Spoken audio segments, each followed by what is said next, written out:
وقتی یه چیزی شما رو به فکر فرو میبره چجوری به آلمانی بیانش میکنید؟ سلام دوستان، امیدوارم که حالتون خیلی خوب باشه. امروز اومدیم راجع به عبارت به فکر فرو بردن یعنی zum Nachdenken anregen صحبت کنیم. بچه‌ها نگاه کنید که وقتی میگیم zum Nachdenken یعنی این Nachdenken در حالت اسمی اومده و باید با حرف بزرگ اولش نوشته بشه. به عنوان مثال یک نفر از شما یه سوالی پرسیده و سوالش یه سوالی بوده که خیلی عمیق و مفهومی بوده و شما رو به فکر فرو برده. میخواید بگید که سوالت منو به فکر فرو برد. میگید که Deine Frage hat mich zum Nachdenken angeregt. Deine Frage hat mich zum Nachdenken angeregt. با آکوزاتیو میاد میش. اوکی؟ حالا فعل anregen گذشتش میشه hat angeregt. یعنی که سوالت منو به فکر فرو برد.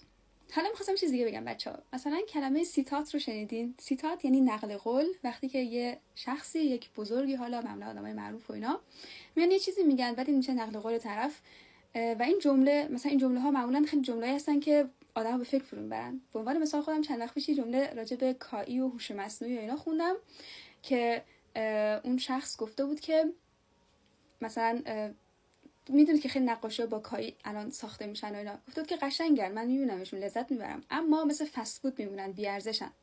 و واقعا منو به فکر فرو برد این جمله. واقعا راست میگم، مثلا فست فود خب ارزش غذایی نداره و یه جوری سریع آماده شده و اینا، مثل همین نقاشیایی که با کایی ساخته شدن یا کلا چیزایی که با کایی ساخته شدن. و این منو به فکر فرو برد. به معلمم گفتم که dieses Zitat hat mich zum Nachdenken angeregt. Dieses Zitat, das Zitat, artikelش das هست، hat mich zum Nachdenken angeregt. اگر بخوایم بچه‌ها گذشته پرتریتوم رو استفاده کنیم میگیم که regte mich zum Nachdenken an. مثلا dieses Zitat regte mich zum Nachdenken an.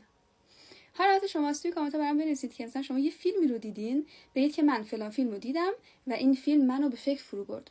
یا اینکه اگر یه سیتات خوندین مثل من که شما رو به فکر فرو برده، بنویسید که من فلان سیتات رو لزن کردم یا اینکه دیدمش یه جایی و منو به فکر فرو برد. و لطفا اون سیتات یا اون فیلم رو اسمش هم بنویسید، چون که من میخوام برم اونا رو ببینم که واقعا چیزی هستن که آدم به فکر ببره یا اینکه نه.